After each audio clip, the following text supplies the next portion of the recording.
Hello guys, welcome back to our YouTube channel. तो देखिए, मैं आपका दोस्त अभय आज आप लोगों के साथ लेकर आया हूँ वीडियो, जिसमें आज हम देखने वाले हैं जो भी दिल्ली यूनिवर्सिटी के स्टूडेंट हैं सेमेस्टर 4 के अंदर, उन सभी के पास जो सब्जेक्ट हैगा कॉस्ट अकाउंटिंग का। अब मैं आप लोगों के साथ लेकर आने वाला हूँ इनकी वन शॉट रिवीजन वीडियो। इसकी जो पांचों यूनिट है उसकी वन शॉट रिवीजन वीडियोस आपको मिलने वाली है चैनल के ऊपर, जिसके अंदर मैं आपको एक वीडियो के अंदर एक कंप्लीट यूनिट को कवर करवाऊंगा। उसके जितने भी कंसेप्ट हैं वो सारे आपको एक्सप्लेन करूंगा, साथ में जो भी फॉर्मूलाज वगैरह उस यूनिट में यूज होने हैं वो सारी चीजें आपको एक्सप्लेन करता हुआ चलूंगा।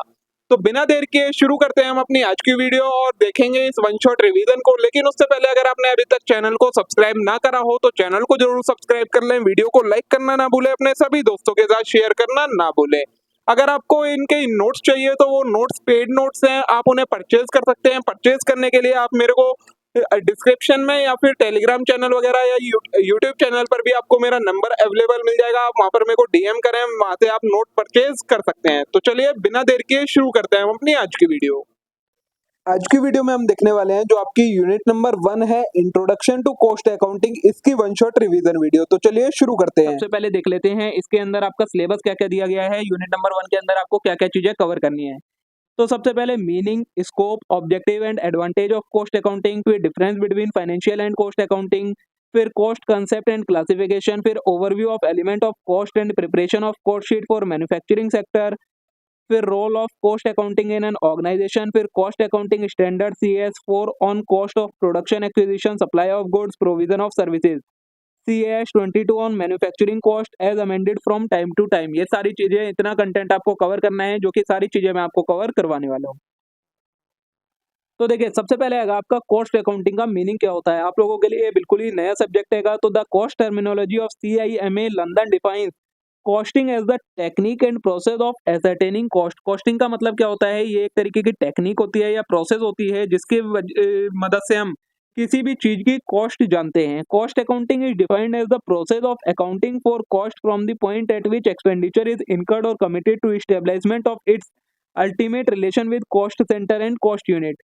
कॉस्टिंग क्या है, ये एक प्रोसेस है किस चीज का कॉस्ट को अकाउंट करने का, मतलब कॉस्ट जो होती है किसी भी चीज की उसको रिकॉर्ड करने का एक प्रोसेस है। कब से स्टार्ट हो जाता है, जब से वो उस पर एक्सपेंडिचर स्टार्ट होता है या फिर हम उस पर एक्सपेंडिचर करना स्टार्ट कर देते हैं, कमिट कर देते हैं, से लेकर जब तक वो कॉस्ट सेंटर उसके सारे कॉस्ट यूनिट तक नहीं बन जाती है, जब तक वो यूनिट में कन्वर्ट ना हो जाए चीज, तब तक की उसकी जो भी कॉस्ट होती है वो सारी हम किसकी मदद से जानते हैं, कॉस्ट अकाउंटिंग की मदद से वो सारी चीजें जानते हैं।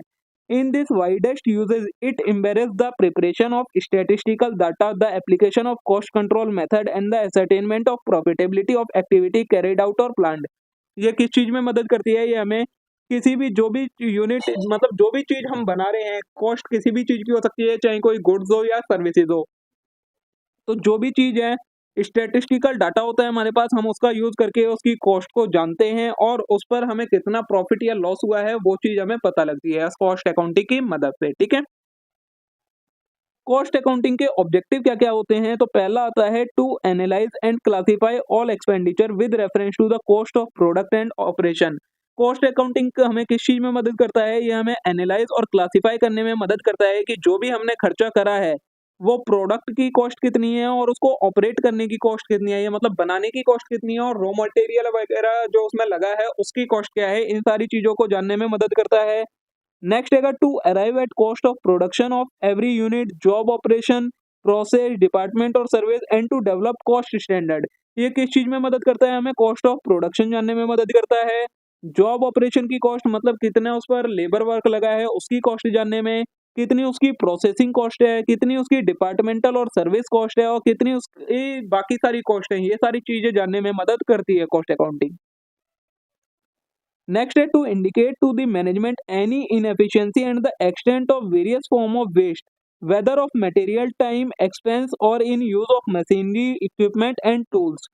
ये और किस चीज में हमें मदद करती है कि अगर जो जो चीजें हमारी यूज हो रही हैं किसी चीज के प्रोडक्शन में, उनको अच्छे से हम मैनेज कर पाए। जब हमें उनके कॉस्ट के बारे में पता लगेगा कि कौन सी चीज कितनी महंगी है, कितनी सस्ती है, कैसी क्या रेट है उनका, तभी हम उसको मैनेज कर पाएंगे, जिससे उसकी इनएफिशिएंसी कम हो पाएगी और हमारी प्रॉफिटेबिलिटी इंक्रीज हो पाएगी।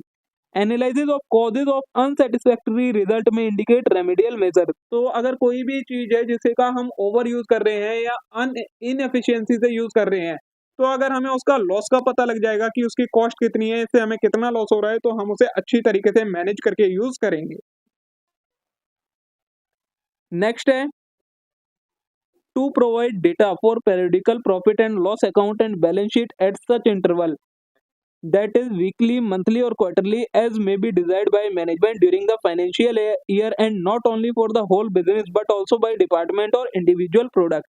और ये कॉस्ट अकाउंटिंग किस चीज में हेल्प करता है, तो ये हमें डेटा प्रोवाइड करता है जिससे हम क्या कर सकें, पेरियोडिकली मतलब time to time profit and loss जान सकें। हम वो टाइम टू टाइम कितना भी हो सकता है, चाहे वीकली प्रॉफिट एंड लॉस देखें, चाहे मंथली देखें, क्वार्टरली देखें या ईयरली देखें, या फिर चाहे पूरे बिजनेस का देखें, किसी एक डिपार्टमेंट का देखें या किसी एक प्रोडक्ट का देखें, उस चीज में ये कॉस्ट अकाउंटिंग मदद करता है। हमें सेपरेटली यूनिट वाइज से लेकर डिपार्टमेंट वाइज और बिजनेस वाइज सारी कॉस्ट निकाल के दे देता है।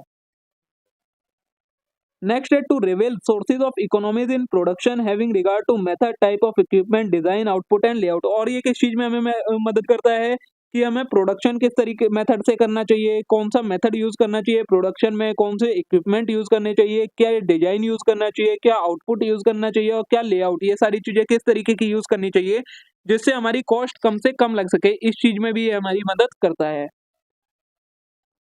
Next is to provide actual figure of cost for comparison with estimate and to serve as a guide for future estimate or quotation and to assist the management in their price fixing policy। और ये हमें किस चीज में मदद करता है, ये हमें कॉस्ट की एक्चुअल फिगर्स निकाल के दे देता है जिसे हम कंपेयर कर पाते हैं। जो हमने एस्टिमेट एक्सपेंडिचर कर रखा होता है कि हमारा इतना खर्चा हो सकता है और एक्चुअल में इतना हुआ है, उसको जब हम कंपेयर करते हैं तो हमें एक एस्टिमेट पता लगता है कि आगे हमें और फंड की जरूरत पड़ने वाली है या नहीं पड़ने वाली है। और इसकी मदद से, इस कंपैरिजन की मदद से क्या होता है, जो मैनेजमेंट होता है वो भी जो गुड्स या सर्विस प्रोड्यूस हो रही है उसका प्राइस फिक्स करने में उन्हें हेल्प मिलती है। ठीक है, नेक्स्ट ऑब्जेक्टिव है to present comparative cost data for different period and various volume of output and to provide guidance in the development of business. To present comparative cost data, cost accounting और किस चीज में मदद करती है, हमें data को कंपैरेटिव फॉर्म में शो करने में मदद करती है जिससे हम क्या कर पाते हैं, डिफरेंट डिफरेंट पीरियड का और different different volume of output पर डेटा को कंपेयर कर पाते हैं, जिससे हमें बिजनेस को डेवलप करने की एक गाइडेंस, एक डायरेक्शन मिल पाती है कि हमने पिछले टाइम में इतना करा था, अब हमारी ग्रोथ इतनी हुई या हम डाउन इतना गए, अब हमें आगे किस तरीके से परफॉर्म करना है। This is also helpful in budgetary control. और ये किस चीज में मदद करता है, ये हमें बजटरी कंट्रोल में भी, मतलब बजट्स बनाने में भी बहुत ज्यादा मदद मिलती है इससे। नेक्स्ट है to record the relative production result of each unit of plant and machinery in use as basis for examining efficiency.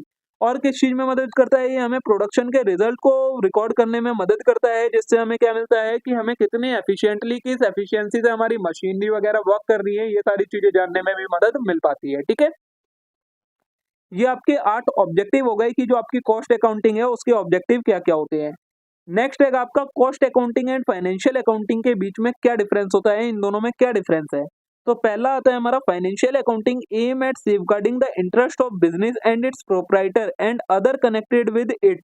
जो फाइनेंशियल अकाउंटिंग होती है उसका एम क्या होता है, जो बिजनेस है या जो प्रोप्राइटर हैं या जो भी लोग उसके साथ कनेक्ट हैं बिजनेस के साथ, उनके इंटरेस्ट को सेफगार्ड करके रखना, बचा के रखना। जबकि cost accounting on the other hand render information for guidance of management for proper planning, operation, control and decision making. जबकि कॉस्ट अकाउंटिंग का यूज क्या होता है, इसका एम ये होता है कि वो हमें इंफॉर्मेशन प्रोवाइड करे, डायरेक्शन प्रोवाइड करे, गाइडेंस दे, जिससे हम क्या कर सकें, अच्छी प्लानिंग कर सकें, मैनेज कर सकें सारे ऑपरेशंस को, कंट्रोल को और डिसीजन मेकिंग का प्रोसेस अच्छे से हो पाए। ये काम होता है कॉस्ट अकाउंटिंग का। ठीक है, नेक्स्ट है financial account are kept in such a way to meet the requirement of companies act, income tax act and other statutes. जो फाइनेंशियल अकाउंट होते हैं वो इस तरीके से बनाए जाते हैं कि जो कंपनीज एक्ट की रिक्वायरमेंट है उसको फुलफिल किया जा सके, मतलब जो फॉर्मेट, जो मेथड कंपनीज एक्ट में बताए गए हैं वो सारे कंप्लाई हों, इनकम टैक्स के अंदर जो चीजें बताई गई हैं वो सारी कंप्लाई हों, और अगर कोई भी स्टैट्यू, मतलब कोई भी अगर लॉ या एक्ट एप्लीकेबल है तो वो सारी चीजें कंप्लाई हों। इस तरीके से फाइनेंशियल अकाउंट्स प्रिपेयर करे जाते हैं। On the other hand, cost account are generally kept voluntarily to meet the requirement of the management। जबकि जो कॉस्ट अकाउंट होते हैं वो ऐसे किसी भी कंप्लायंस के साथ नहीं बनाए जाते, वो सिर्फ किस लिए बनाए जाते हैं ताकि जो मैनेजमेंट को चाहिए वो चीज मैनेजमेंट को मिल सके, इसलिए ये कॉस्ट अकाउंट प्रिपेयर करे जाते हैं। नेक्स्ट है financial account emphasise the measurement of profitability while cost account aims at ascertainment of cost and accumulate data for various purposes. जो फाइनेंशियल अकाउंट होता है उसका मेन मोटिव क्या होता है, प्रॉफिटेबिलिटी जानना किसी भी बिजनेस की, जबकि जो कॉस्ट अकाउंट होते हैं उनका मेन जो ऑब्जेक्टिव होता है वो क्या होता है, किसी भी चीज की कॉस्ट को जानना। नेक्स्ट है financial account disclose the net profit and loss of the business as a whole, whereas cost account disclose profit and loss of each product job और सर्विसेज। जो फाइनेंशियल अकाउंट होते हैं वो हमें net profit और loss बताते हैं किसका, पूरे बिजनेस का, लेकिन जो कॉस्ट अकाउंटिंग होती है वो हमें profit and loss her product का भी बताती है, हर जॉब का बताती है, हर सर्विस का बताती है। नेक्स्ट है financial accounting provide operating result and financial position usually give information through cost report to management as and when desired. जो फाइनेंशियल अकाउंटिंग होती है वो हमें ऑपरेटिंग रिजल्ट और फाइनेंशियल पोजीशन के बारे में बताती है, जबकि जो कॉस्ट अकाउंटिंग होती है वो मैनेजमेंट को एक रिपोर्ट देती है कॉस्ट के बारे में जब भी उन्हें इस चीज की जरूरत होती है। नेक्स्ट है financial account deals mainly with actual fact and figure but cost account deal partially with fact and figure. जो फाइनेंशियल अकाउंट होते हैं वो किस चीज के साथ डील करते हैं, फैक्ट एंड फिगर के साथ डील करते हैं, जबकि जो कॉस्ट अकाउंट होते हैं उन्हें एक्चुअल फैक्ट एंड फिगर से मतलब नहीं होता है, वो एक एस्टिमेट पर भी वर्क कर जाते हैं। सेवंथ है financial account are concern with external transaction between the business concern on one side and third party on the other. जो फाइनेंशियल अकाउंट होते हैं वो एक्सटर्नल ट्रांजैक्शन के साथ डील करते हैं, मतलब एक साइड बिजनेस इन्वॉल्व होता है, दूसरी साइड कोई अदर पार्टी इन्वॉल्व होती है। while cost account are concerned with internal transaction which do not form part of basis of payment or receipt of cash। जबकि जो कॉस्ट अकाउंट होते हैं वो इंटरनल ट्रांजैक्शन के साथ डील करते हैं, मतलब एक बिजनेस के अंदर क्या क्या ट्रांजैक्शन हो रही है उन सभी के साथ डील करते हैं, उनका बाहर के अदर पार्टी से कोई लेना देना नहीं होता है और ना ही इसमें कोई भी कैश की ट्रांजैक्शन इन्वॉल्व होती है। ठीक है, एक लास्ट डिफरेंस है the cost are reported in aggregate in financial account but cost are broken into unit in cost account. जो फाइनेंशियल अकाउंट है उसके अंदर किसी भी चीज की कॉस्ट कैसे दे रखी होती है, एग्रीगेट इकट्ठी दे रखी होती है, वहीं जो कॉस्ट अकाउंटिंग होती है उसके अंदर किसी भी चीज की कॉस्ट को ब्रेक डाउन करके दे रखा होता है। ठीक है, अब नेक्स्ट है स्कोप ऑफ कॉस्ट अकाउंटेंसी की कॉस्ट अकाउंटेंसी का स्कोप क्या है। तो नंबर वन है cost ascertainment. The main objective of cost accounting is to find out the cost of product service rendered with the reasonable degree of accuracy. सबसे पहला main जो scope हैगा वो यही है कि हमें किसी चीज की कॉस्ट जाननी हो तब हम कॉस्ट अकाउंटेंसी का यूज करते हैं। किसी भी प्रोडक्ट की कॉस्ट, किसी भी सर्विस की कॉस्ट एक एक्यूरेसी के साथ जब जाननी हो तो कॉस्ट अकाउंटिंग हेल्प करता है। नेक्स्ट है कॉस्ट अकाउंटिंग। तो it is the process of accounting for cost which begin with recording of expenditure and and with preparation of statistical data. Cost accounting में हेल्प करता है, जो कॉस्ट अकाउंटेंसी सब्जेक्ट है वो कॉस्ट अकाउंटिंग में help करता है, जिसके अंदर हम क्या करते हैं, जब से एक्सपेंडिचर होना स्टार्ट होता है तब से उसे रिकॉर्ड करना शुरू करते हैं और जब तक वो बिल्कुल उसका एक स्टैटिस्टिकल डेटा क्रिएट नहीं हो जाता है तब तक वो एंड नहीं होता है प्रोसेस। फिर आएगा कॉस्ट कंट्रोल। तो it is the process of regulating the action so as to keep the element of cost within the set parameter. और कॉस्ट अकाउंटेंसी का क्या मोटिव है, वो किस चीज में हेल्प करता है कि वो हेल्प करता है किसी भी जो हमारी यूनिट बन रही है उसकी कॉस्ट को कंट्रोल करने में, कि एक जो हमने पैरामीटर सेट कर रखा है उससे ज्यादा उसकी कॉस्ट ना हो, इस चीज में भी वो हेल्प करता है। नेक्स्ट है कॉस्ट रिपोर्ट। तो this is the ultimate function of cost accounting. These reports are primary prepared for use by management of different level. Cost report help in planning and control, performance appraisal and managerial decision making. और cost accounting से हमें क्या help होती है, वो cost report तैयार करने में हेल्प करता है। कॉस्ट रिपोर्ट क्या होती है, एक तरीके की रिपोर्ट होती है जिसके अंदर सारी कॉस्ट दी गई होती है, जिसके बेसिस पर कोई भी मैनेजमेंट परफॉर्मेंस को अप्रेज करती है, मतलब परफॉर्मेंस को इवेल्युएट करती है और जो भी डिसीजन उन्हें लेने होते हैं वो डिसीजन अच्छे से ले पाते हैं। नेक्स्ट है कॉस्ट ऑडिट। तो cost audit is the verification of correctness of cost account and check on adherence to the cost accounting plan. Cost audit में हेल्प करती है कॉस्ट अकाउंटिंग, मतलब ये क्या करती है, जो कॉस्ट अकाउंटिंग हमने करी होती है, मतलब कॉस्ट को रिकॉर्ड करा होता है, उस चीज को चेक करने में हेल्प करती है कि सारी चीजें करेक्टली रिकॉर्ड करी गई हैं, उन्हें वेरीफाई करती है। Its purpose is not only to ensure the arithmetic accuracy of cost but also to see the principle and rules have been applied correctly. इसका जो ऑब्जेक्टिव होता है वो सिर्फ अर्थमेटिकली एक्यूरेसी देखना ही नहीं होता, मतलब सिर्फ मैथमेटिकल कैलकुलेशन ही नहीं, हमने क्या प्रिंसिपल अप्लाई करा है, क्या रूल अप्लाई करा है, ये सारी चीजें भी कॉस्ट ऑडिट के अंदर इन्वॉल्व होती हैं। ठीक है, नेक्स्ट हैगा एडवांटेजेस ऑफ कॉस्ट अकाउंटिंग की कॉस्ट अकाउंटिंग के हमारे एडवांटेज क्या क्या होते हैं। तो नंबर 1 हैगा cost accounting locate the exact cause for decrease और increase in profit and loss of the business. Cost accounting से हमें एग्जैक्टली पता लग जाता है कि हमारे जो बिजनेस में प्रॉफिट या लॉस हुआ है उसमें इंक्रीज और डिक्रीज होने का क्या कारण है। It defines the unprofitable product और प्रोडक्ट लाइन, सो दीज में बी एलिमिनेटेड और अल्टरनेटिव मेजर्स में भी टेकन। ये हमें आइडेंटिफाई करने में हेल्प करता है कि हमारी ऐसी कौन सी प्रोडक्ट या प्रोडक्ट लाइन है जो कि अनप्रॉफिटेबल है, मतलब जो कि लॉस दे रही है, तो उसे या तो एलिमिनेट करा जाता है या उसके लिए करेक्टिव मेजर लिया जाता है। नेक्स्ट है cost account furnish suitable data and information to management to serve as a guide in making decision involving financial consideration. Cost accounting और क्या करता है, हमें मतलब जो मैनेजमेंट है उन्हें सुटेबल डेटा और इन्फॉर्मेशन जो उन्हें जरूरत होती है वो प्रोवाइड करवाता है, जिसके बेसिस पर वो अच्छे डिसीजन ले पाते हैं।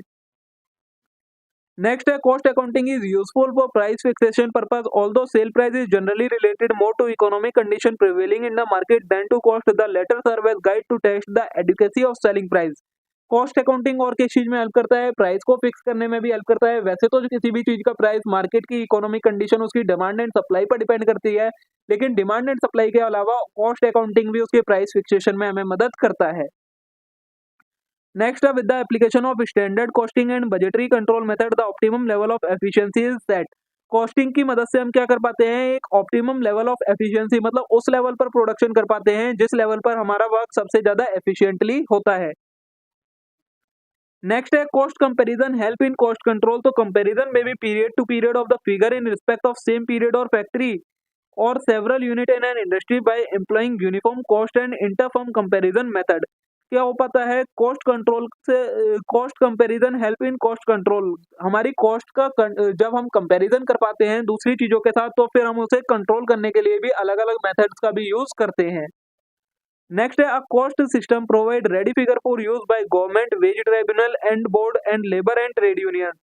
कॉस्ट सिस्टम और क्या प्रोवाइड करवाता है, हमें एग्जैक्ट फिगर बता देता है जो कि गवर्नमेंट यूज करती है, वेज ट्राइब्यूनल होती है वो यूज करती हैं, लेबर और ट्रेड यूनियन यूज करती हैं जब उन्हें इनकी जरूरत पड़ती है।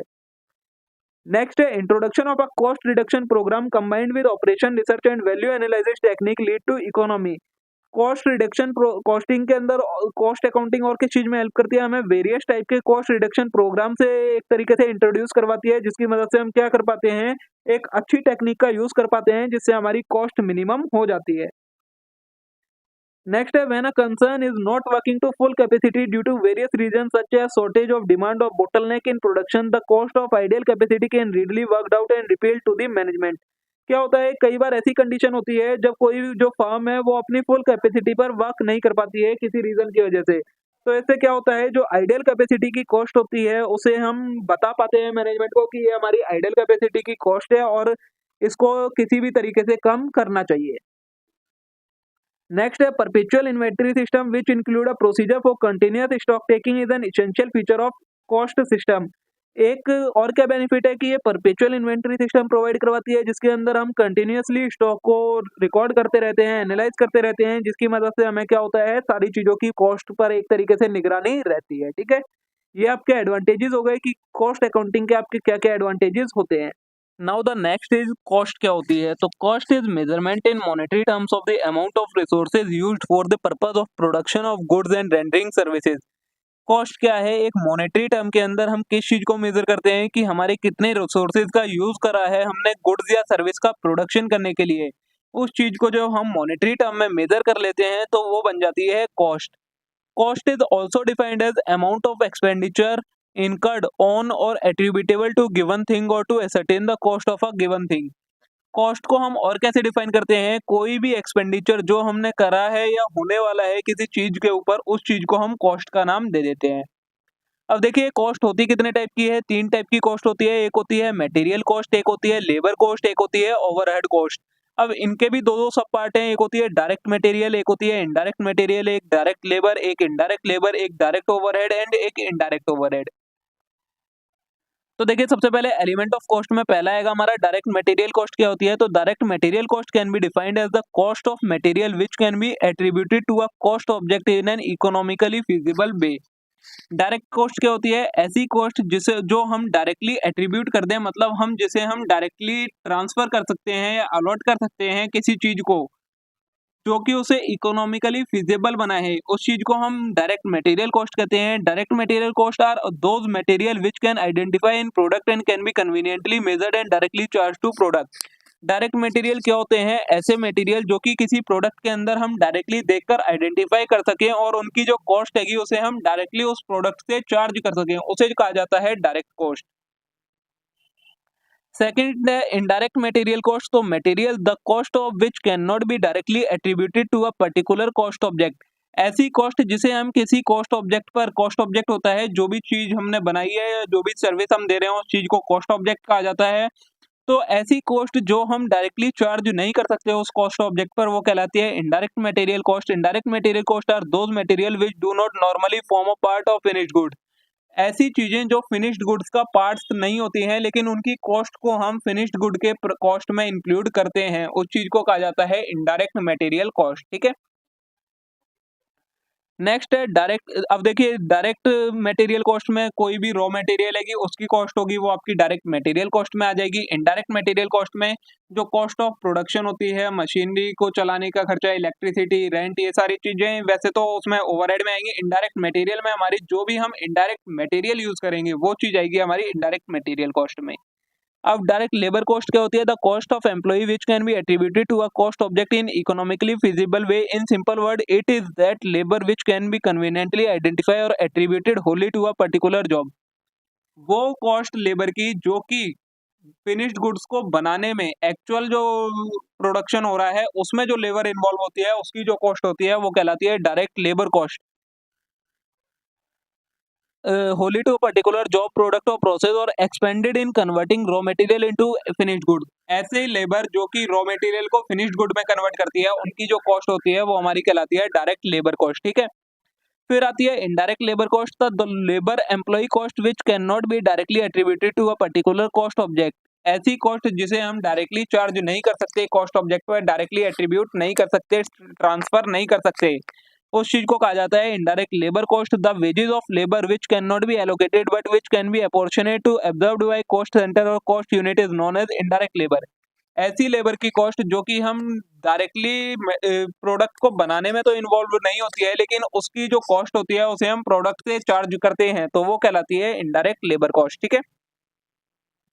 नेक्स्ट है डायरेक्ट एक्सपेंसेस। तो डायरेक्ट एक्सपेंसेस, एक्सपेंसेस को ही हम ओवरहेड भी कहते हैं। तो direct expenses are expenses relating to manufacturing of product और rendering services which can be identify और link with the cost object other than direct material cost and direct employ cost.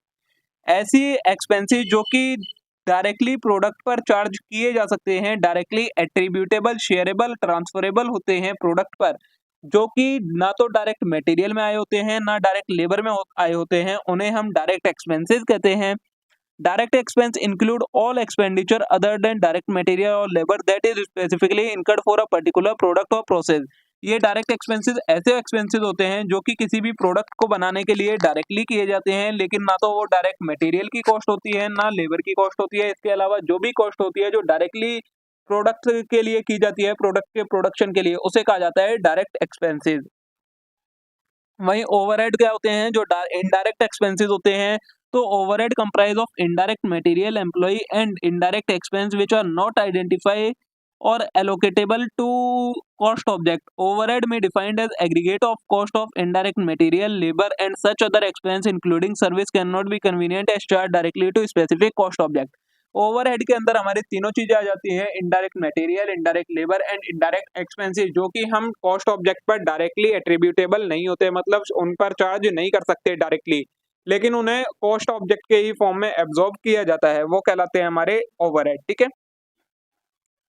अब कॉस्ट भी कई सारी टाइप की cost होती हैं, ये तो इनके मेन पार्ट्स हो गए थे। अब कॉस्ट किस किस टाइप की होती है? तो सबसे पहली हमारी जो आती है वो आती है प्राइम कॉस्ट। तो the aggregate of direct material, direct labour and direct expenses. Prime cost कब होती है? जब हम डायरेक्ट लेबर, डायरेक्ट मटेरियल और डायरेक्ट ओवरहेड को, मतलब डायरेक्ट एक्सपेंसेस को ऐड कर दे तो हमारी प्राइम कॉस्ट निकल के आती है। Generally it constitute 50 to 80% of the total cost of the product. जो प्राइम कॉस्ट होती है वो टोटल प्रोडक्ट की कॉस्ट का 50 से 80% कॉस्ट आपकी प्राइम कॉस्ट में आती है, as it is primary to the cost of the product and called prime cost. क्योंकि ये प्राइमरी कॉस्ट होती है तो इसे हम प्राइम कॉस्ट भी कहते हैं, ठीक है। नेक्स्ट आती है हमारी कॉस्ट ऑब्जेक्ट। क्या होता है? तो cost object is technically name for a product और अ सर्विस। कॉस्ट ऑब्जेक्ट हम किसे कहते हैं? जो भी प्रोडक्ट या सर्विस हम प्रोडक्ट प्रोड्यूस कर रहे हैं उस चीज को कॉस्ट ऑब्जेक्ट कहा जाता है। अ प्रोजेक्ट, अ डिपार्टमेंट और any activity to which cost relate. ये क्या होती है? ऐसा कोई भी प्रोजेक्ट, डिपार्टमेंट या एक्टिविटी जिससे कॉस्ट रिलेट करती है उस चीज को कॉस्ट ऑब्जेक्ट कहा जाता है। Therefore, term cost should always be linked with cost object to be more meaningful। तो इसीलिए कॉस्ट को हमेशा कॉस्ट ऑब्जेक्ट के साथ में ही समझा जाता है। फिर आता है कॉस्ट सेंटर। क्या होता है? तो सीआईए में define a cost centre a location और अ पर्सन और an item of equipment in और connected with undertaking in relation to which cost ascertained and used for purpose of cost control. Cost centre क्या होता है? ऐसा कोई भी location हो सकती है, वो कोई भी पर्सन हो सकता है या कोई भी आइटम या इक्विपमेंट हो सकता है जिसकी कॉस्ट को एसर्टेन किया जाता है, मतलब जाना जाता है, उस चीज को कॉस्ट सेंटर कहा जाता है। नेक्स्ट है प्रॉफिट सेंटर। तो profit centre is a segment of business that is responsible for all activity involved in production and sales of product, system and services. Profit centre क्या होता है? ऐसी सेगमेंट बिजनेस की जो कि किसके लिए रिस्पॉन्सिबल होती है? Production and sales of product के लिए रिस्पॉन्सिबल होती है। Thus profit centre encompasses both cost at incur and revenue that it generate. तो प्रॉफिट सेंटर के अंदर दोनों चीजें आती हैं, जितनी कॉस्ट इनकर करी होती है और उनसे जो रेवेन्यू जनरेट होता है, उनके बीच का जो डिफरेंस होता है वो प्रॉफिट होता है, और जहां पर ये इनकर होता है उस चीज को प्रॉफिट सेंटर कहा जाता है, ठीक है। नेक्स्ट है कॉस्ट यूनिट। क्या होती है? तो cost unit is a device for purpose of breaking up और separating cost into smaller sub division attributable to product और सर्विसेज। कॉस्ट यूनिट क्या होता है? कॉस्ट यूनिट एक डिवाइस होता है जिसका यूज किस लिए करा जाता है? कॉस्ट को छोटे छोटे पार्ट्स में डिवाइड करने के लिए जिसका यूज करा जाता है उसे कॉस्ट ऑब्जेक्ट, कॉस्ट यूनिट कहा जाता है। Cost unit can be defined as unit of product और service in relation to which cost is ascertained. ऐसी यूनिट किसी भी प्रोडक्ट या सर्विस की जिसके लिए हम कॉस्ट को असर्टेन करते हैं वो कहलाती है कॉस्ट यूनिट, ठीक है। क्लासिफिकेशन बाय नेचर और एक्सपेंस। नेचर और एक्सपेंसेस के बेसिस पर हमने कितने टाइप की कॉस्ट देखी है? पहली है कि मटेरियल कॉस्ट। तो material cost is the cost of material of any nature used for purpose of production of a product और सर्विस। मटेरियल कॉस्ट के अंदर मटेरियल की कॉस्ट आती है, वो चाहे प्रोडक्शन में किसी भी चीज के लिए यूज किया गया मटेरियल हो, मटेरियल कॉस्ट के अंदर आएगा। It include cost of material, freight inward, taxes, duties, insurance etcetera. इसके अंदर मटेरियल की कॉस्ट, फ्राइट इनवर्ड मटेरियल को लाने की कॉस्ट, मटेरियल के ऊपर टैक्स, ड्यूटी, इंश्योरेंस, जो कुछ भी लग रहा है वो सारी आपकी मटेरियल कॉस्ट का पार्ट बनेगी। नेक्स्ट है लेबर कॉस्ट। तो labour cost means the payment made to employ permanent और temporary for their services. Services के लिए लेबर को जो भी हमने पेमेंट करी है, चाहे वो परमानेंट एम्प्लॉय हो या टेम्परेरी एम्प्लॉय हो, वो लेबर कॉस्ट के अंदर आएगी। Labour cost include salary and wages paid to permanent employ, temporary employ and also to employ of the contractor. इसके अंदर सैलरी जो हम पे करते हैं या वेजेस पे करते हैं, चाहे वो हमारा परमानेंट एम्प्लॉय हो, चाहे टेम्परेरी एम्प्लॉय हो या कॉन्ट्रैक्ट बेस पर कोई एम्प्लॉय हो, उन सभी की कॉस्ट जो होती है वो लेबर कॉस्ट का पार्ट बनती है। फिर आती है एक्सपेंसेस। तो expenses are other than material cost और labour cost which are involved in an activity. कोई भी प्रोडक्शन करने के लिए लेबर और मटेरियल के अलावा जो भी कॉस्ट आती है वो हमारी एक्सपेंसेस के अंदर आती है। नेक्स्ट है हमारा classification by relation to cost centre और कॉस्ट यूनिट। जो कॉस्ट है उसका कॉस्ट सेंटर और कॉस्ट यूनिट से क्या रिलेशन है उसके बेसिस पर क्लासिफिकेशन है। तो सबसे पहले है डायरेक्ट मटेरियल कॉस्ट। तो cost of material which can directly allocated to cost centre और cost object is an economically feasible way. ऐसी कॉस्ट जिसे हम डायरेक्टली एलोकेट कर सकते हैं कॉस्ट सेंटर या कॉस्ट यूनिट को, वो कहलाती है direct material cost. Direct labour cost, cost of wages of those worker who are readily identified और linked with the cost centre और कॉस्ट ऑब्जेक्ट। ऐसे वर्कर जो कि डायरेक्टली लिंक होते हैं कॉस्ट सेंटर और कॉस्ट ऑब्जेक्ट के साथ और जिनकी वेजेस या सैलरी को हम उनको डायरेक्ट एलोकेट कर सकते हैं, वो आती है डायरेक्ट लेबर कॉस्ट में। डायरेक्ट एक्सपेंसेस में expenses other than direct material and direct labour which are identify और लिंक टू कॉस्ट सेंटर और कॉस्ट ऑब्जेक्ट। ऐसे एक्सपेंसेस जो कि डायरेक्टली लिंक होते हैं कॉस्ट सेंटर या कॉस्ट ऑब्जेक्ट से, लेकिन ना तो वो डायरेक्ट मटेरियल के अंदर होते हैं ना डायरेक्ट लेबर के अंदर होते हैं, वो आते हैं हमारे डायरेक्ट एक्सपेंसेस में। इनका उल्टे होते हैं इनडायरेक्ट मटेरियल। तो cost of material which can not directly allocatable to particular cost centre और कॉस्ट ऑब्जेक्ट। ऐसी कॉस्ट जिसे हम डायरेक्टली एट्रीब्यूट ना कर पाए मटेरियल की, ऐसी कॉस्ट को हम इनडायरेक्ट मटेरियल कॉस्ट कहते हैं। इनडायरेक्ट लेबर कॉस्ट क्या होती है? Cost of wages of employ which are not directly allocable to particular cost centre. ऐसी लेबर की कॉस्ट जो कि डायरेक्टली एलोकेट ना हो कॉस्ट सेंटर को, वो इनडायरेक्ट लेबर कॉस्ट में आ जाती है। इनडायरेक्ट मटेरियल एक्सपेंसेस में क्या, इनडायरेक्ट एक्सपेंसेस में तो expenses other than nature of material और labour and can not be directly allocatable to particular cost centre. ऐसे एक्सपेंसेस जो कि डायरेक्टली एलोकेटेबल नहीं होते हैं और ना ही तो इनडायरेक्ट मटेरियल में आए होते हैं, इनडायरेक्ट लेबर में आए होते हैं, उन्हें हम इनडायरेक्ट एक्सपेंसेस के अंदर क्लासिफाई कर देते हैं। ठीक है, नेक्स्ट है क्लासिफिकेशन बाय फंक्शन। फंक्शन के बेसिस पर हमने कॉस्ट को क्लासिफाई कर रखा है। पहला आएगा प्रोडक्शन और मैन्युफैक्चरिंग कॉस्ट। तो production cost is the cost of all item involved in production of a product और सर्विस। किसी भी प्रोडक्ट या सर्विस का प्रोडक्शन करने के लिए जो जो हमें कॉस्ट लगती है वो हमारी प्रोडक्शन कॉस्ट होती है। These refers to cost of operating the manufacturing division of an undertaking. किसी भी कंपनी की जो मैन्युफैक्चरिंग डिपार्टमेंट होता है उसे चलाने के लिए जो भी कॉस्ट लगती है वो हमारी मैन्युफैक्चरिंग कॉस्ट के अंदर आती है। नेक्स्ट है एडमिनिस्ट्रेशन कॉस्ट। तो administration cost are expenses incurred for general management of an organisation. एक ऑर्गेनाइजेशन को जनरल मैनेज करने के लिए जो खर्चे लगते हैं वो हमारे एडमिनिस्ट्रेशन कॉस्ट में आते हैं। These are in nature of indirect cost and also termed as admin overhead. ये हमारे इनडायरेक्ट कॉस्ट टाइप के होते हैं और इन्हें हम एडमिन ओवरहेड भी कहते हैं। नेक्स्ट है सेलिंग एंड डिस्ट्रीब्यूशन कॉस्ट। तो selling cost are indirect cost related to selling of product और services are included all indirect cost in sales management for the organisation. Selling cost और distribution cost क्या होती है, ऐसी cost जो कि product को सेल करने डिस्ट्रीब्यूट करने के टाइम पर लगती है, जैसे कि सेल्समैन का खर्चा हो गया, सेल्समैन का ट्रांसपोर्टेशन हो गया, ये सारी चीजें आती है हमारी सेलिंग एंड डिस्ट्रीब्यूशन कॉस्ट में। Distribution costs are the cost incurred in handling a product from time to time it complete in work until it reaches the ultimate consumer। Selling cost में तो प्रोडक्ट को बेचने के लिए जो खर्चा आता है वो आता है। डिस्ट्रीब्यूशन कॉस्ट में क्या आता है, प्रोडक्ट को हैंडल करने का, मतलब जब प्रोडक्ट बनकर तैयार हो गया, फिनिश्ड गुड तैयार हो गया, तब से लेकर उसे जब तक वो सेल नहीं हो जाता है, कंज्यूमर के पास तक नहीं पहुंच पा जाता है, जो जो खर्चा आता है उसे हैंडल करने के लिए वो आता है हमारा डिस्ट्रीब्यूशन कॉस्ट में। ठीक है, फिर आता है रिसर्च एंड डेवलपमेंट कॉस्ट। तो research and development cost are the cost for undertaking research to improve the quality of present product और improve process of manufacture. Research and development cost के अंदर वो कॉस्ट आती है जो कि किस लिए की जाती है, किसी भी प्रोडक्ट या सर्विस की क्वालिटी को इंप्रूव करने के लिए जो उसके ऊपर एक्सपेरिमेंट करे जाते हैं, जो रिसर्च करे जाते हैं, उनकी जो भी कॉस्ट होती है वो हमारी रिसर्च एंड डेवलपमेंट कॉस्ट के अंदर आती है, जिसके अंदर एक नया प्रोडक्ट बनाने के लिए, ओल्ड प्रोसेस को इंप्रूव करने के लिए, मार्केट रिसर्च, जो ये सारी चीजें आती हैं, और कमर्शलाइजेशन, इन सारी चीजों की जो ये कॉस्ट होती है वो रिसर्च एंड डेवलपमेंट कॉस्ट के अंदर आपकी आती है। ठीक है, फिर है classification based on behaviour. Behaviour के बेसिस पर कौन कौन सी कॉस्ट होती है, तो सबसे पहले आती है fixed cost. Fixed cost is the cost which does not very with the change in volume of activity in short run. Activity के वॉल्यूम में चेंज होने की वजह से जो कॉस्ट चेंज ना हो, सेम ही रहे, वो कहलाती है हमारी fixed cost. These cost are not affected by temporary fluctuation in activity of enterprise. किसी कंपनी ने अपना प्रोडक्शन का वॉल्यूम इंक्रीज कर दिया, डिक्रीज कर दिया, लेकिन जिस कॉस्ट पर कोई फर्क ना पड़े वो कहलाती है हमारी fixed cost. These are also known as period cost. इसको हम पीरियड कॉस्ट भी कहते हैं। फिर आती है वेरिएबल कॉस्ट। तो variable cost is the cost of element which tends to directly vary with volume of activity. ऐसी कॉस्ट जो डायरेक्टली वॉल्यूम ऑफ एक्टिविटी के साथ चेंज हो, मतलब जितना वॉल्यूम बढ़ेगा उतनी ज्यादा वो कॉस्ट बढ़ जाए, जितना प्रोडक्शन का वॉल्यूम कम होगा उतनी वो कॉस्ट कम हो जाए, वो आती है हमारी वेरिएबल कॉस्ट के अंदर। वेरिएबल कॉस्ट है टू पार्ट। वेरिएबल कॉस्ट के दो पार्ट होते हैं, वेरिएबल डायरेक्ट कॉस्ट और वेरिएबल इनडायरेक्ट कॉस्ट। ठीक है, फिर आती है सेमी वेरिएबल कॉस्ट। तो semi variable cost contain both fixed and variable elements. These are partially affected by fluctuation in level of activity. Semi variable, जैसा कि इसका नाम है, ये दोनों टाइप की होती है। इसके अंदर फिक्स्ड एलिमेंट भी होता है, वेरिएबल एलिमेंट भी होता है। मतलब कुछ पार्ट होता है इसका जो फ्लक्चुएशन की वजह से चेंज होता है, और कुछ पार्ट होता है जो चेंज प्रोडक्शन में फ्लक्चुएशन की वजह से चेंज नहीं होता है।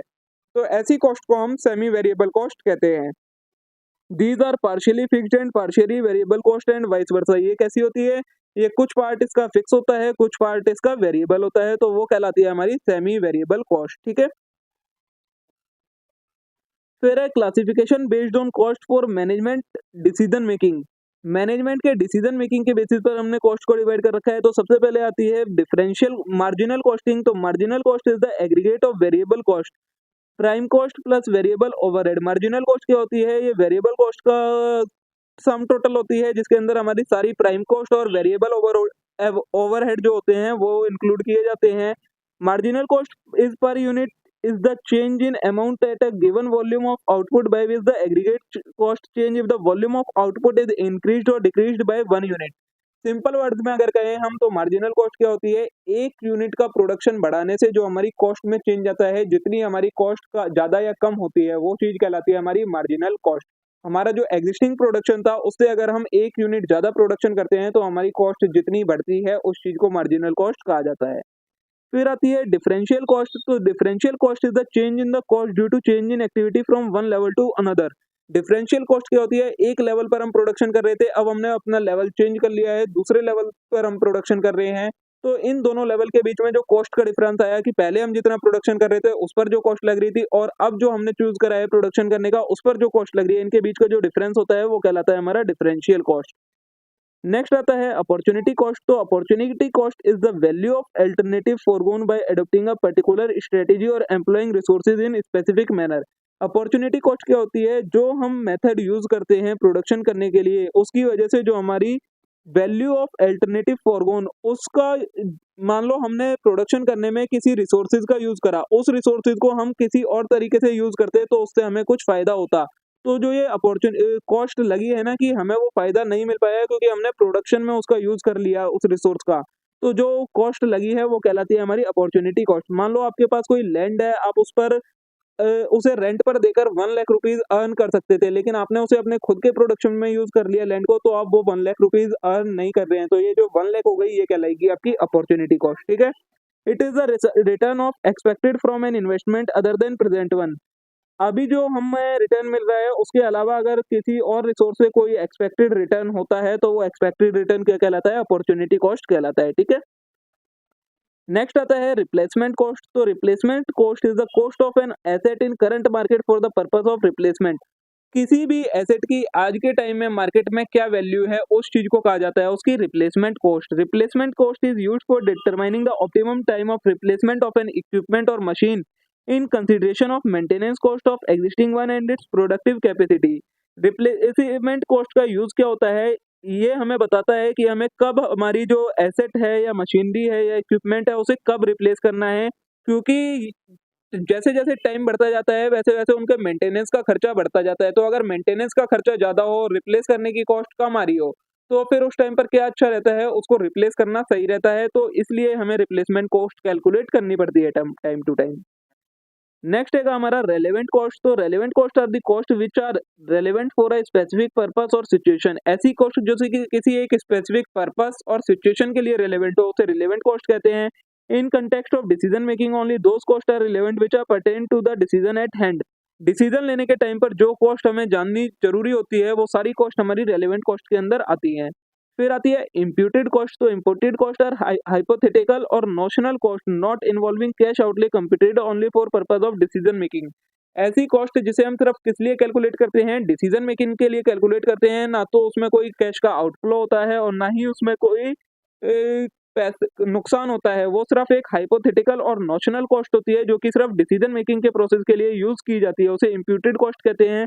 इन respect imputed cost are similar to opportunity cost. तो एक तरीके से हम कह सकते हैं जो अपॉर्चुनिटी कॉस्ट होती है वो हमारी कुछ ना कुछ सिमिलर होती है इम्प्यूटेड कॉस्ट के। ठीक है, नेक्स्ट है हमारी संक कॉस्ट। तो sunk cost are historical cost which are incurred sunk in past and are not relevant to particular decision making problem being considered.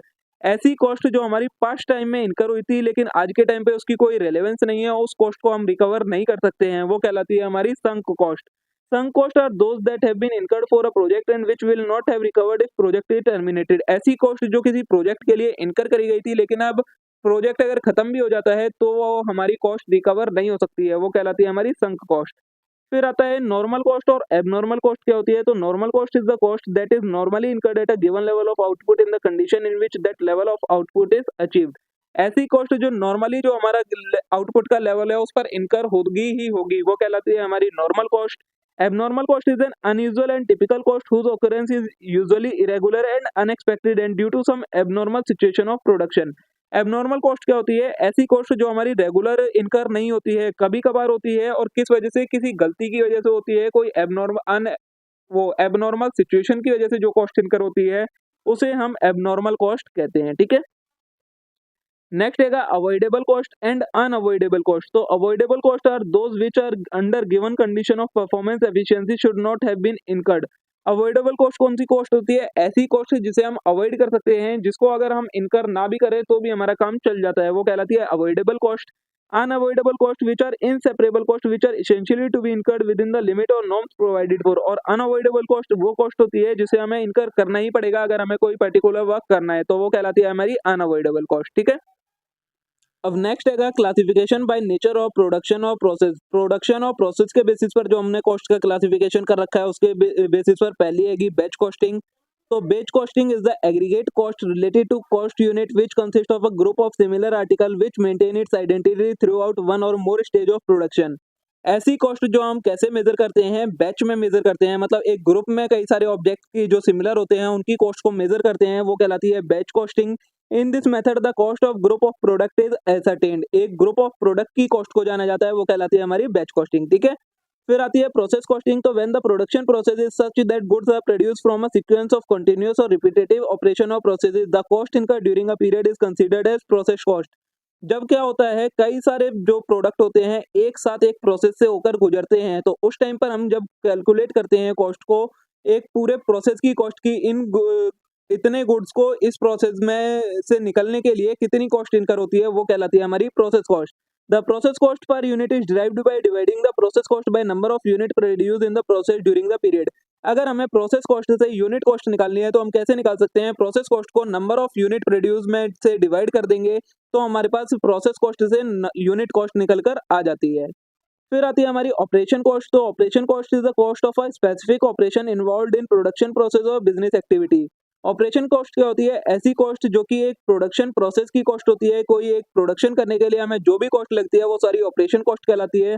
The cost unit in this method is the operation instead of process. इसके अंदर हम एक process की नहीं, एक पूरे operation की, मतलब रॉ मटेरियल से लेकर फिनिश गुड तक बनने के लिए जो भी ऑपरेशन होते हैं उनकी जो कॉस्ट आती है वो हमारी ऑपरेशन कॉस्ट के अंदर आती है।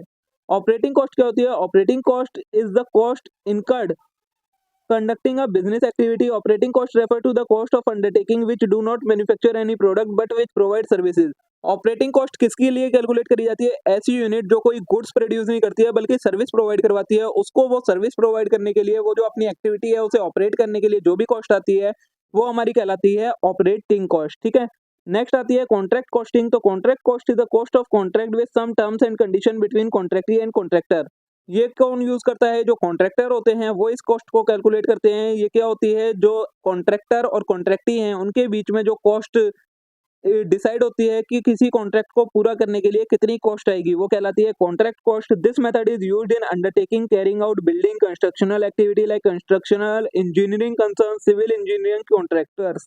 ये कौन यूज करता है? जो कोई बिल्डर्स होते हैं, कॉन्ट्रैक्टर्स होते हैं, कंस्ट्रक्शनल इंजीनियर्स होते हैं, वो उनको ये कॉस्ट कैलकुलेट करनी होती है।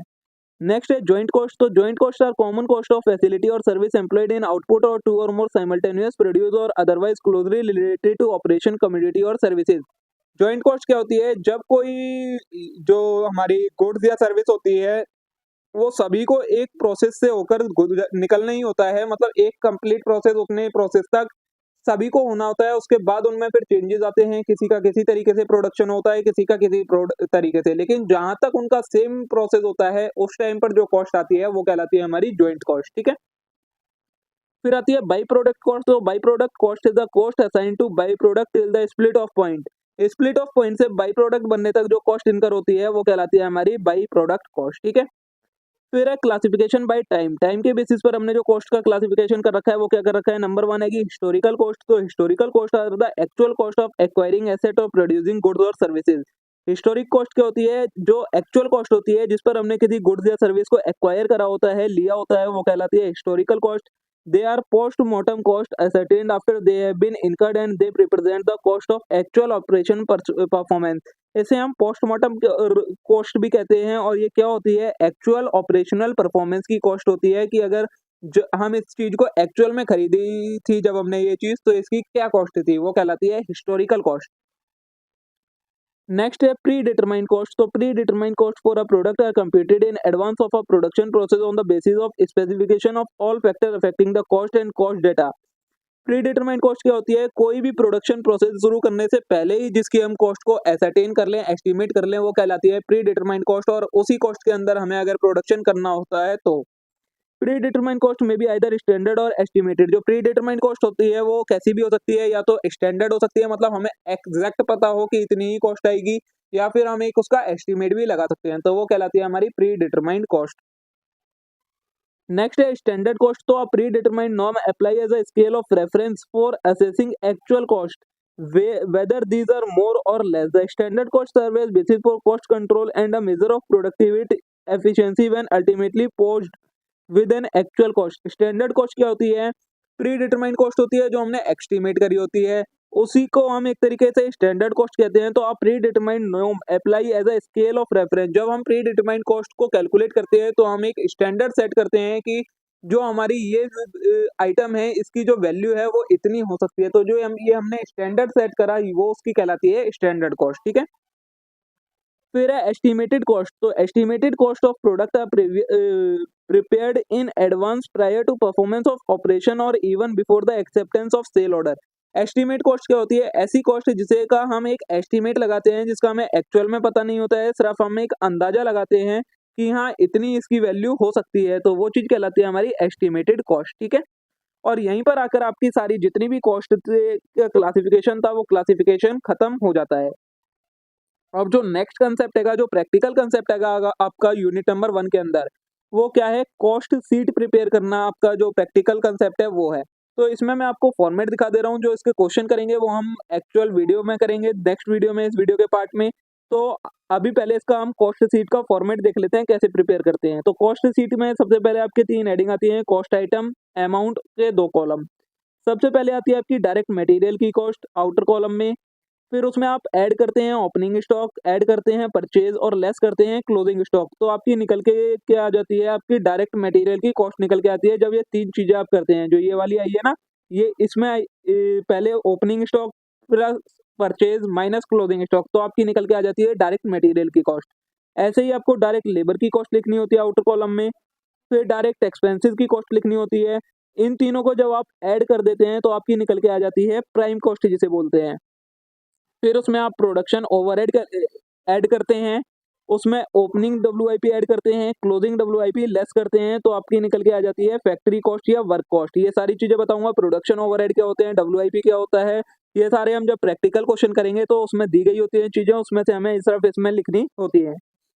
फैक्ट्री कॉस्ट आ गई, अब उसमें हम एडमिन ओवरहेड ऐड करते हैं तो हमारे पास निकल के आ जाती है कॉस्ट ऑफ गुड्स मैन्युफैक्चर। फिर उसमें हम फिनिश्ड गुड को ऐड करते हैं, क्लोजिंग फिनिश्ड गुड को माइनस करते हैं तो हमारे पास निकल के आ जाती है cost of finished good sold. उसके बाद उसमें हम selling and distribution overhead add करते हैं तो कॉस्ट ऑफ गुड सेल्स हमारे पास निकल के आ जाती है। कॉस्ट ऑफ गुड सोल्ड के बाद अगर आपने उसे सेल करा है तो सेल्स आती है, और उन दोनों को जब माइनस कर देते हैं तो हमारा प्रॉफिट निकल कर आ जाता है। कुछ इस तरीके से आपको कॉस्ट शीट प्रिपेयर करनी होती है।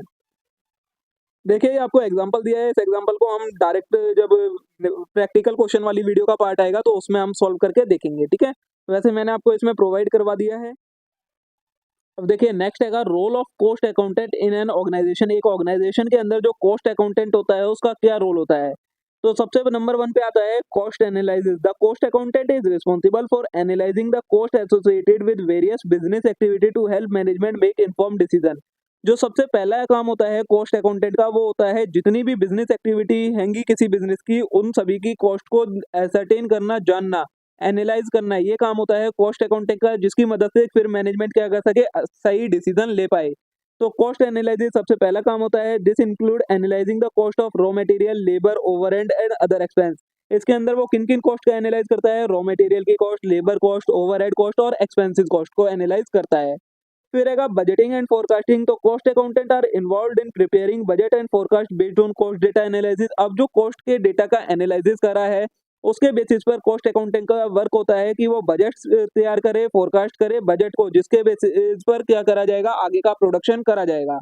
They help in setting cost target and monitoring performance against this target. वो क्या करते हैं, कॉस्ट का टारगेट सेट करते हैं और फिर आगे परफॉर्मेंस उसी के अकॉर्डिंग होती है जो टारगेट सेट किए जाते हैं। फिर रहेगा कॉस्ट कंट्रोल। तो cost accountant work to identify area where cost are reduced और controlled without compromising the quality of product of services. Cost control third work होता है कॉस्ट अकाउंटेंट का। क्या होता है कि वो ऐसे एरियाज को आइडेंटिफाई करें जहाँ पर कॉस्ट को कम किया जा सकता है, लेकिन कॉस्ट वहीं कम करनी है जहाँ पर क्वालिटी ऑफ गुड्स पर कोई फर्क ना पड़े, तो वो कॉस्ट को कम करेंगे, तो वो कॉस्ट कंट्रोल कहलाएगा। They also implement cost control method to ensure that cost are kept within budget, और वो ये भी ध्यान रखते हैं कि जो कॉस्ट इनकर हो रही है वो जितनी बजटेड कॉस्ट है उसी के अंदर रहकर वर्क हो। फिर है प्रोडक्ट प्राइसिंग, तो cost accountant play a key role in determining the selling price of product और service by considering the all relevant cost, ensuring that prices are competitive in the market. Next work क्या होता है cost accountant का, वो होता है product pricing. वो responsible होते हैं किसके लिए, सेलिंग प्राइस ऑफ प्रोडक्ट जानने के लिए, मैनेजमेंट को बताने के लिए कि किसी प्रोडक्ट का सेलिंग प्राइस क्या हो सकता है, क्योंकि उन्होंने पूरी कॉस्ट को एनालाइज करा होता है, उन्हें पता होता है कौन कौन सी कॉस्ट इनकर हुई है, उसके अकॉर्डिंग वो मार्केट की कंडीशन को देखकर सेलिंग प्राइस भी डिटरमाइन करते हैं प्रोडक्ट का।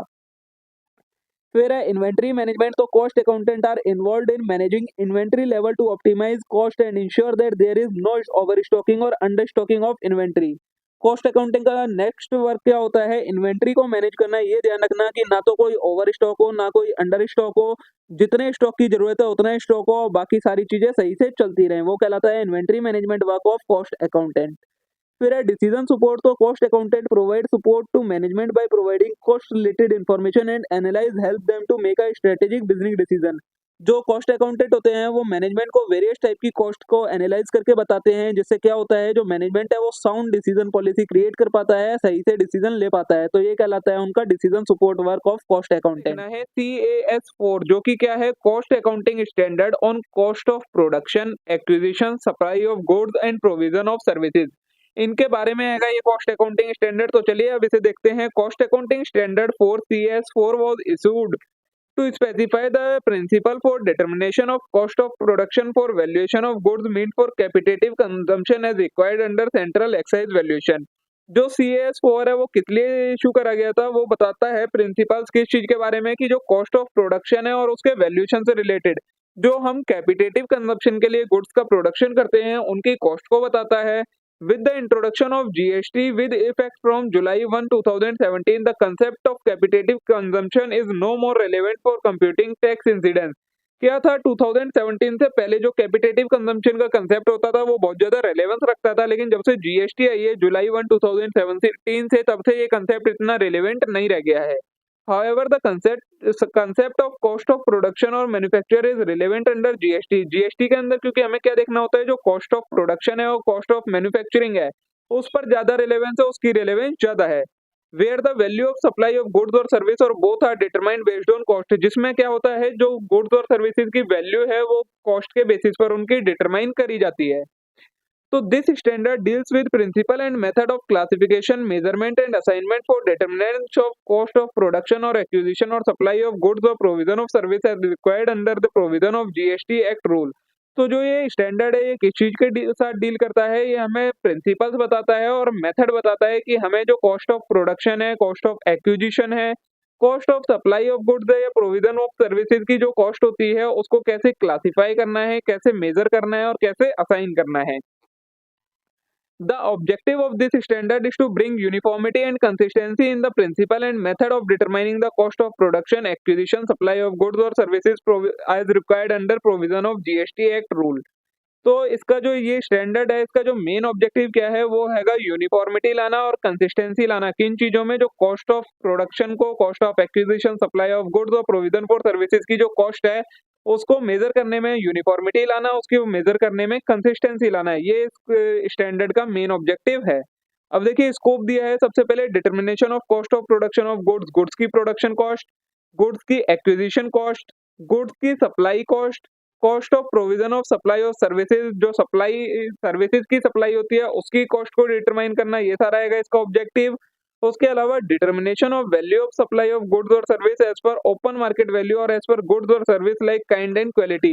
इसके अलावा जो गुड्स और सर्विस है उनकी वैल्यू को भी डिटरमाइन करना ओपन मार्केट के अकॉर्डिंग और गुड्स और सर्विस के काइंड और क्वालिटी के अकॉर्डिंग उनकी वैल्यू को डिटरमाइन करना, ये इस स्टैंडर्ड का स्कोप है। डिस्क्लोजर हमें इसमें क्या देना होता है, disclosure shall be made only where material significant and quantifiable. ऐसा डिस्क्लोजर वो बताना होता है सिर्फ जो मटेरियल हो, सिग्निफिकेंट और क्वांटिफाइबल हो। If there is any change in cost accounting principle and practice during the period under review which may material affect the cost of production, acquisition, goods or service, in terms of comparability with the previous model the same shall be disclosed. अब material कौन सा disclosure होगा, जैसे कि बोला है कि अगर कॉस्ट अकाउंटिंग प्रिंसिपल जो आप फॉलो कर रहे थे उसे आप चेंज करते हैं अकाउंटिंग पीरियड में, तो उसके बारे में आपको डिस्क्लोजर देना होगा इस कॉस्ट अकाउंटिंग स्टैंडर्ड के अकॉर्डिंग। फिर है if opening stock and closing stock of WIP are not readily available for certification purpose the same should be disclosed. अगर आपके पास क्लोजिंग WIP और ओपनिंग WIP का कोई रिकॉर्ड नहीं है तो उसके बारे में डिस्क्लोजर देना पड़ेगा। इसके अलावा एनी फैक्ट विच में have material impact on cost certified should be disclose. और ऐसा कोई भी फैक्ट जिसका कॉस्ट सर्टिफिकेशन के ऊपर एक मटेरियल इम्पैक्ट पड़ सकता है उसके बारे में आपको इसके अंदर डिस्क्लोजर देना पड़ेगा। ठीक है, ये आपका पहला स्टैंडर्ड हो गया जो कॉस्ट अकाउंटिंग के अंदर इसमें दिया गया था आपके चैप्टर में। इसके अलावा आपको एक CAS 22 जो कि क्या है, cost accounting standard on manufacturing cost, ये और करना है। इसके बाद आपकी यूनिट नंबर 1 का थ्योरेटिकल कंटेंट खत्म हो जाएगा। तो this standard deals with principle and method of classification, measurement and assignment for determination of manufacturing cost of exercisable goods and presentation of disclosure in cost statement. ये standard है वो किस चीज के साथ डील करता है, ये हमें मेथड बताता है कि हमें कैसे क्लासिफाई करना है, मेजर करना है और असाइन करना है किस चीज को, मैन्युफैक्चरिंग कॉस्ट को, और उसको कैसे प्रेजेंट और डिस्क्लोज करना है कॉस्ट स्टेटमेंट के अंदर। ये इस स्टैंडर्ड का ऑब्जेक्टिव है, ये किस चीज के साथ डील करता है। The objective of this standard is to bring uniformity and consistency in principle and method of determining manufacturing cost। जो ऑब्जेक्टिव है वो क्या है, यूनिफॉर्मिटी और कंसिस्टेंसी लाना मेथड एंड प्रिंसिपल के अंदर। जो मैन्युफैक्चरिंग कॉस्ट को मेजर करने के मेथड और प्रिंसिपल है उनमें यूनिफॉर्मिटी और कंसिस्टेंसी लाना। This standard should be applied in cost statement which require classification, assignment, presentation and disclosure of manufacturing cost of exercisable goods. और ये किन पर अप्लाई होता है, उन सभी स्टेटमेंट पर अप्लाई होता है जिसके अंदर मैन्युफैक्चरिंग कॉस्ट को क्लासिफाई कर रखा हो, मेजर कर रखा हो, असाइन कर रखा हो, प्रेजेंटेशन और उनका डिस्क्लोजर कर रखा हो, उन सभी में ये एप्लीकेबल होता है। प्रेजेंटेशन कैसे की जाती है इसके अंदर, तो cost statement as per appendix 1 to this standard और as near thereto shall present following information. एक तो actual capacity utilization in absolute term and as a percentage of normal capacity, की एक्चुअल कैपेसिटी का कितने का utilisation हुआ है, absolute number में भी बताना है और परसेंटेज में भी बताना है एज टू नॉर्मल कैपेसिटी। उसके अलावा cost information relating to various element of cost shall be presented separately. उसके बाद कॉस्ट की इन्फॉर्मेशन, अलग अलग एलिमेंट जो यूज हुए हैं उनकी कॉस्ट क्या क्या है उसके बारे में भी इसके अंदर प्रेजेंटेशन देनी होती है। डिस्क्लोजर क्या क्या देना होता है, तो disclosure shall be made only where material significant and quantifiable. सिर्फ वही डिस्क्लोजर देना होता है जो मटेरियल हो, सिग्निफिकेंट और क्वांटिफाइबल हो। ठीक है, फिर उसके अलावा if there is any change in cost accounting principle and practice during the period under review which may material affect the manufacturing cost of exercisable goods in term of comparability with previous period the same shall be disclosed. अगर किसी भी cost accounting principle या practice में आपने change करा है during the period, तो उस चीज को आपको डिस्क्लोज करना पड़ेगा जिसका मैन्युफैक्चरिंग कॉस्ट के ऊपर एक इम्पैक्ट पड़ रहा हो, मटेरियल इम्पैक्ट पड़ रहा हो, वो चीज आपको डिस्क्लोज करनी पड़ेगी। तो देखिए दोस्तों, यहाँ पर इसके साथ आपकी यूनिट नंबर 1 की वन शॉट रिवीजन कंप्लीट हो जाती है। जितना भी कंटेंट था आपका सारा मैंने कवर करवा दिया है। होप सो आप सभी के लिए वीडियो यूजफुल रही होगी, वीडियो अच्छी लगी होगी। वीडियो अच्छी लगी हो वीडियो को लाइक करना मत भूलिएगा, चैनल को जरूर सब्सक्राइब कर लेना इस टाइप के और कंटेंट के लिए। अब हम मिलते हैं नेक्स्ट वीडियो में। Thank you.